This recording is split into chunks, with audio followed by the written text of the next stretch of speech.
सभी भक्तों को मेरी राधे राधे। मैं प्रियाशरण पाराशर एक बार फिर स्वागत करता हूं आपके अपने चैनल ब्रज महिमा में। ब्रज महिमा परिवार आज आपको श्रीधाम बरसाना पुनः एक बार लेकर के आया है और आज आपको तैयारियां दिखाएंगे कि वाहनों की पार्किंग कहाँ की गई है इस बार। अगर आप कोसी रोड से आ रहे हैं तो वाहन कहाँ पार्क करें, अगर आप गोवर्धन रोड से आ रहे हैं तो वाहन कहाँ पार्क करें, और अगर आप छाता की तरफ से आ रहे हैं तो वाहन कहाँ पार्क करें। इस समय हम जहाँ खड़े हैं ये गाजीपुर गांव है, प्रेम सरोवर गाजीपुर। और यहीं आप देख सकते हैं प्रशासन की तरफ से यहाँ बैरियर लगा करके बड़ी जो गाड़ियाँ होती हैं बस आदि, उनको यहाँ पार्क करने की व्यवस्था इस बार की है। और यहाँ से आगे की जो यात्रा है वो आपको ई रिक्शा के माध्यम से करनी होगी। ई रिक्शा यहाँ लगे हुए हैं और ई रिक्शाओं के माध्यम से आप लाडली जी महल पहुँच सकते हैं।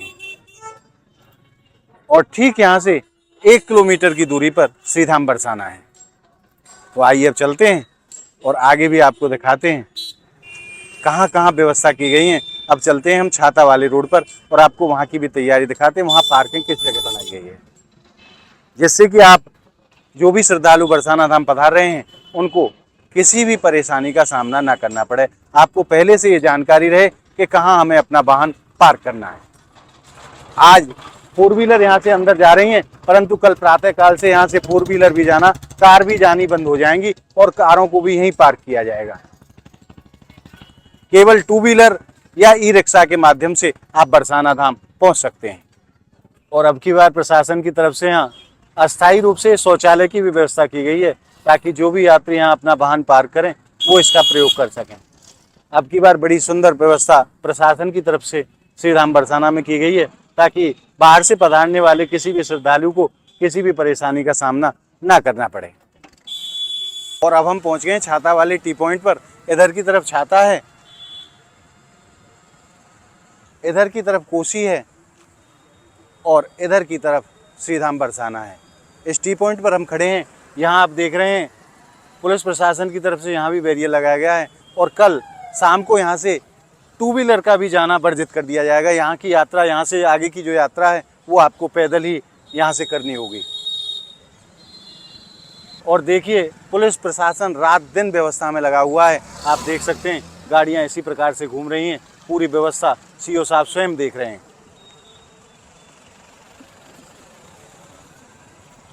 और आइए अब चलते हैं छाता की तरफ, आपको दिखाते हैं कि वहाँ क्या व्यवस्था पार्किंग की गई है और यहाँ से कितनी दूरी पर वो जगह है।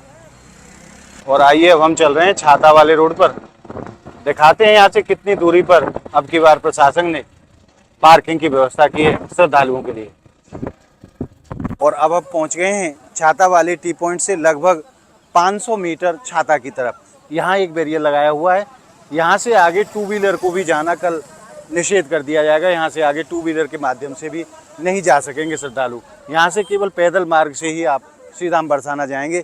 और यहीं बसों की भी पार्किंग अभी की गई है। जब ये फुल हो जाएगी तो इससे थोड़ा सा और आगे लगभग 300 मीटर की दूरी पर छाता की तरफ और एक बैरियर लगाया गया है, वहाँ भी पार्किंग की व्यवस्था की गई है। यहाँ तक आप ई रिक्शा के माध्यम से आ सकते हैं, 4 व्हीलर के माध्यम से अपनी गाड़ी के कार से आ सकते हैं। और यहाँ से आगे की यात्रा आपको पैदल ही करनी होगी। यहाँ पार्किंग की व्यवस्था इस बार प्रशासन की तरफ से की गई है श्रद्धालुओं के लिए। आइए मैं आगे की तरफ भी आपको दिखाता हूँ, जो यहाँ से लगभग 300 मीटर की दूरी पर एक और चेक पोस्ट बैरियर लगाया गया है। और अब हम पहुँच गए हैं छाता वाले टी पॉइंट से लगभग 800 मीटर की दूरी पर ये पहला बैरियर लगाया गया है और यहीं पार्किंग की व्यवस्था प्रशासन ने अब की बार की है। यहीं गाड़ियां पार्क की जाएंगी और आगे की जो यात्रा है आप ई रिक्शा के माध्यम से अगले वाले बैरियर तक कर सकते हैं और फिर वहां से यात्रा आपको पैदल ही करनी होगी। इस बार बड़ी सुंदर व्यवस्था प्रशासन की तरफ से की गई है। पूरे बरसाने को 10 जोनों में बांटा गया है और 4 सेक्टर में बांटा गया है। चप्पे चप्पे पर पुलिस की निगरानी रहेगी, ताकि किसी भी श्रद्धालु को कोई भी अव्यवस्था का सामना करना ना पड़े, किसी भी परेशानी का सामना ना करना पड़े और कोई भी अप्रिय घटना ना होने पाए। तो आइए अब चलते हैं गोवर्धन रोड की तरफ और आपको वहाँ का भी नज़ारा दिखाते हैं कि वहाँ कैसी व्यवस्था है और कहाँ कहाँ वहाँ पार्किंग की व्यवस्था की गई है, ताकि आप जो भी भक्त बरसाना आने की सोच रहे हैं या जो कल बरसाना आ रहे हैं उनके संज्ञान में ये सारी व्यवस्थाएं रहें और आप इनका पूरा फायदा उठा सकें।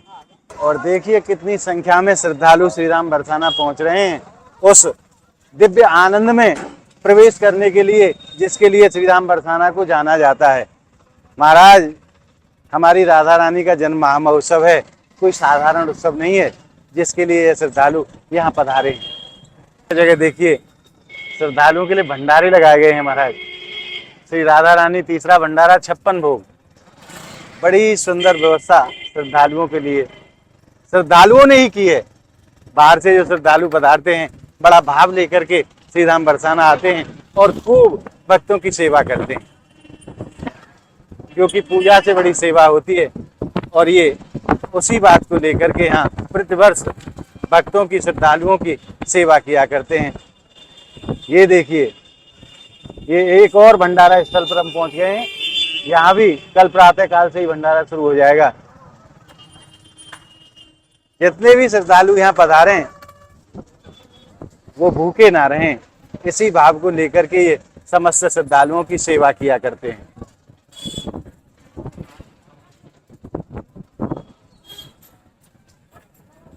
और कल प्रातः 10 बजे श्री जी की कृपा से और ब्रजमेहमा परिवार के भक्तों के सहयोग से कीर्ति मंदिर के सामने कढ़ी चावल प्रसादी सेवा भी की जाएगी।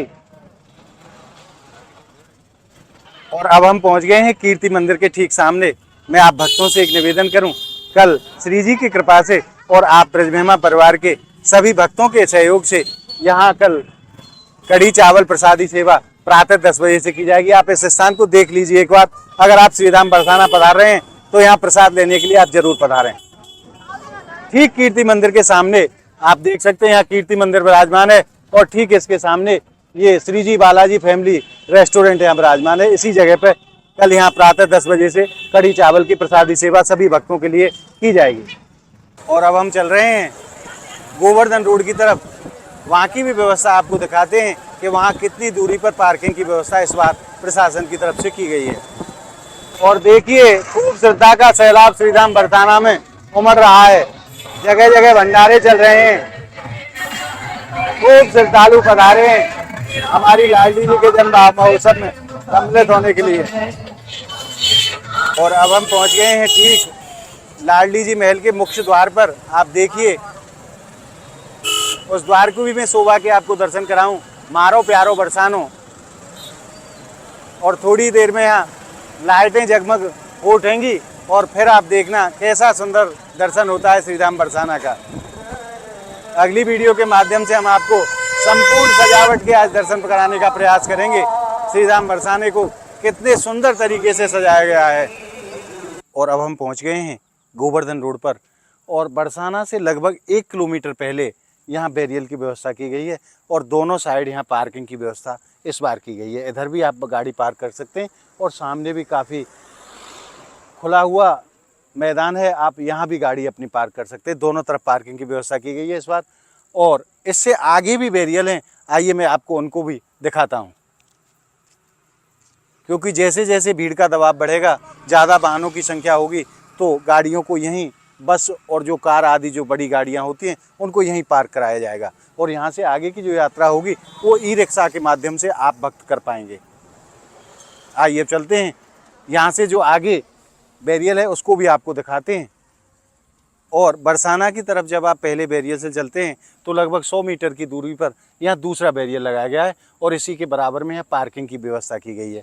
आप देख सकते हैं कि यहाँ से पार्किंग की व्यवस्था, ट्रैक्टर आदि बड़ी बसें और जो 4 व्हीलर कार वगैरह जो होती हैं वो यहीं पार्क कराई जाएंगी।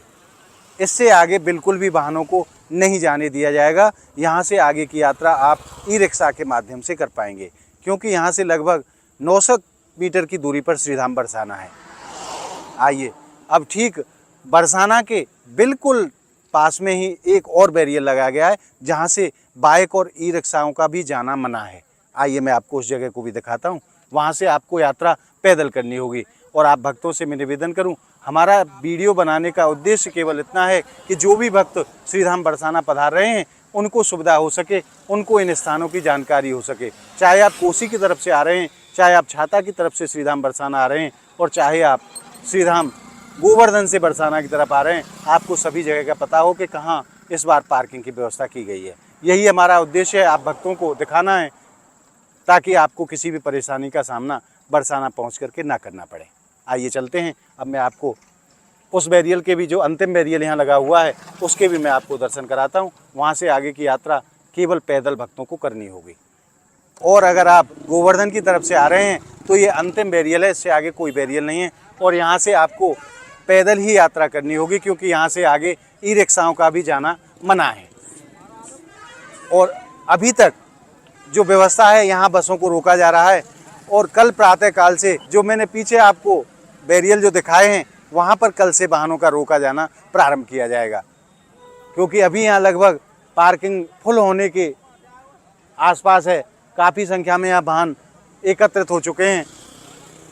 और इससे आगे फिर श्रीधाम बरसाना में कोई भी बैरियल नहीं है। ये अंतिम बैरियल है गोवर्धन रोड पर। यहाँ से आगे की यात्रा सभी भक्तों को कल पैदल ही करनी होगी, क्योंकि यहाँ से आगे ई रिक्शा भी नहीं जाएंगे।